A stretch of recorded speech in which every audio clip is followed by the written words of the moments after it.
Mr. President, Democrat leader. I ask unanimous consent the quorum be dispensed with. Without objection. Mr. President, on Saturday, Senate and House Democratic leadership, including myself and Leader Jeffries, sent legislative text detailing the 10 items we outlined in our letter, which has been public since Thursday, for reining in ICE. We sent them to our Republican counterparts, including Leader Thune, Speaker Johnson, and the White House. So since Saturday, the ball has been in the Republicans' court. We have no idea of which of our proposals they will accept and which they reject. And when I say that Democrats offered exceedingly reasonable proposals and have the support of the American people, I'm not exaggerating. In fact, many on both sides who have seen our proposals say they're reasonable. We're asking, and they're reasonable for one obvious reason. We're asking ICE to do nothing more than follow the standards that the vast majority of law enforcement agencies already follow. Why should ICE be different, especially when they have such a record of brutality? We're simply saying no barging into people's homes without a judicial warrant. Who on the other side objects to that? No secret police wearing masks with zero identification. Who has police officers in their own jurisdictions who don't have any identification and are not identified at all? Of course not. It's perfectly reasonable. It's how we do law enforcement. I ask Republicans, when have they ever seen a traffic cop wearing a mask? Democrats also say no use of force without a code of conduct. Well, I hope people listen to this. Our proposed language for use of force is based off language currently in effect in the state of Florida. If it's good enough for Florida law enforcement, it certainly should be good enough for Republicans in Congress. Florida hardly is a state run by Democrats. We also cannot have unannounced raids in places like hospitals and elementary schools and polling places. Republicans should ask people back home if they think it's okay for ICE to tail school buses or to have ICE surround the polls, quote unquote, like Steve Bannon and others say. Most Americans would say this has nothing to do with going after criminals and everything to do with intimidation, coercion, and trying to jaundice our election process. Well, Republicans, the clock is ticking. We have sent you our proposals, and they are exceedingly reasonable. I hope our colleagues on the other side, many who, at least here in the Senate, recognize that things need to change, show they're ready to act in a meaningful way. Now on the SAVE Act. As Americans struggle with high costs, fewer jobs, and endless chaos from Donald Trump, House Republicans are choosing to spend their time this week on federalizing Jim Crow.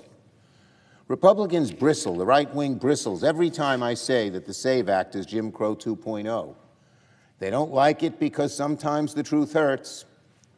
While the specific policies may have changed since the days of the Jim Crow South, the goal of the SAVE Act is the same: disenfranchising American citizens and making it harder for eligible people to vote, particularly low-income Americans and people of color.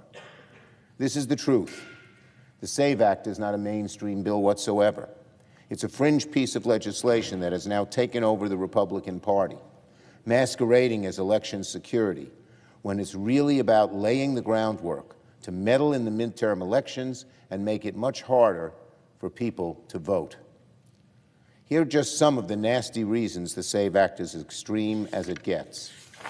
Number one, the SAVE Act includes such extreme voter registration requirements that, if enacted, it could disenfranchise 21 million American citizens.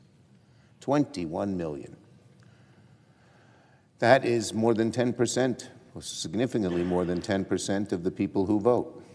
Number two, millions of American citizens, millions, don't have access to the paperwork that SAVE would require and would be in danger of getting shut out of our democracy. For example, if you're one of the 50% of Americans who doesn't have a passport, or if you're one of the tens of millions of Americans who can't quickly access your birth certificate, the SAVE Act would, in effect, take away your right to vote. Number three, the SAVE Act would gut tried and true methods of voter registration. including registration by mail and registering online. That means our service members overseas could get shut out. That means Americans who have trouble leaving their homes could get shut out. That means rural Americans could be shut out of our democracy.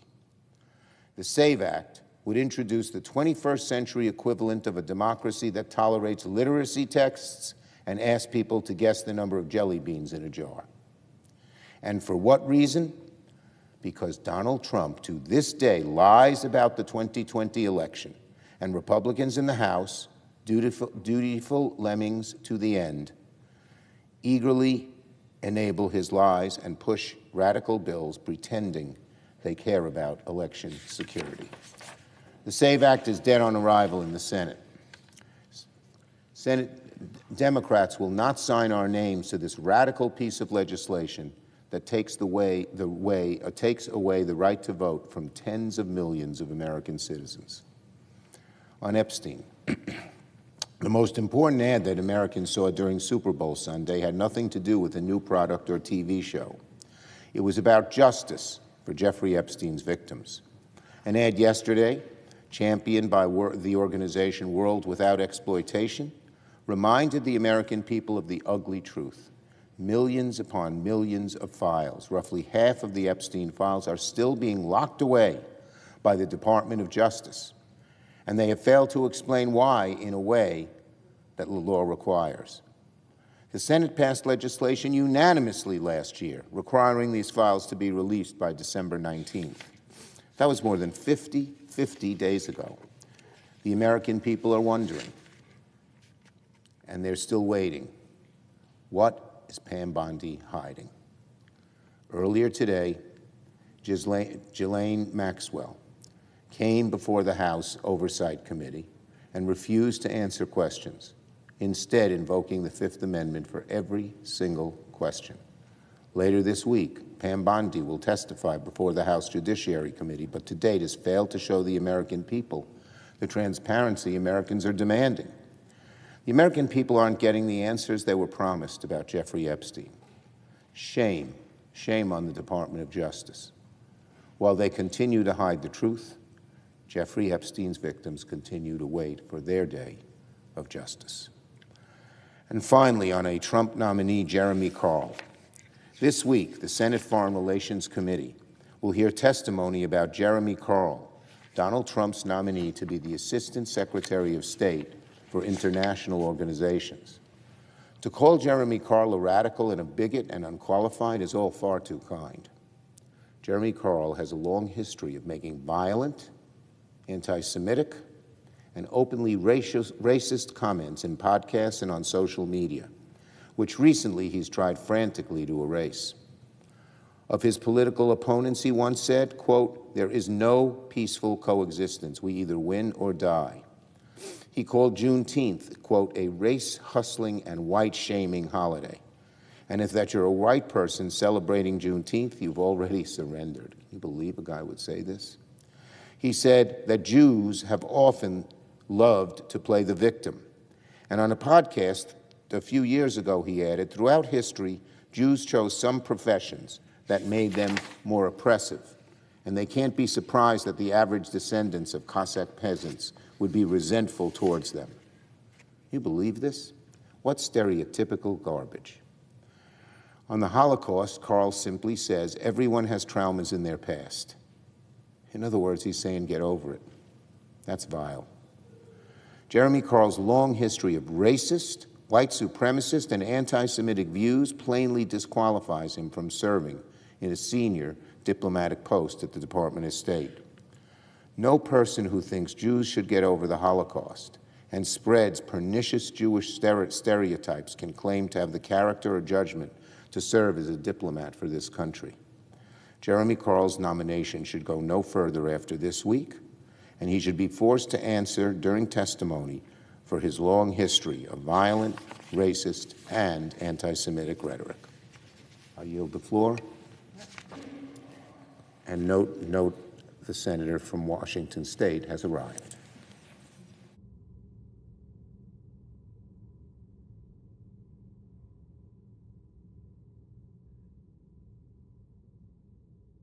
President.